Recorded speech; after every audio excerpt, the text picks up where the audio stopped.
ஆத்ம நமஸ்காரம். 1000 ரூபாய்க்குள்ள 100 ரூபா அடக்கம் தானேப்பா. சித்த வித்தையும் அப்படிதான்ப்பா. சகல கலையும் அதுக்குள்ளே அடங்குதுப்பா. சித்த வித்தையை பெற்ற பின்னாடி நான் வைத்தியராக போகிறேன், நான் ஹீலராக போகிறேன், எங்கெங்கேயோ சுற்றுறீங்களப்பா. சாமி சொன்ன வார்த்தையினுடைய பொருளையாவது புரிஞ்சுக்கிங்கப்பா. சாமி சொல்கிறாருல, தெரிஞ்ச தொழிலை செய்யி அப்படின்னா என்ன பொருள்? மற்ற பக்கம் கவனம் செதற வேண்டாம், கவனத்தை கொண்டு போய் செலுத்த வேணாம், அதானே அதனுடைய பொருள்.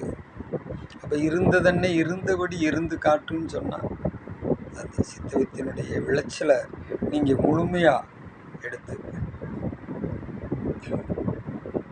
நீங்கள் ஒரு மகா ஞானி ஆகிறதுக்கான வாய்ப்பை இழக்கிற வேலையை தானப்பா நீங்கள் செஞ்சிட்ருக்கீங்க.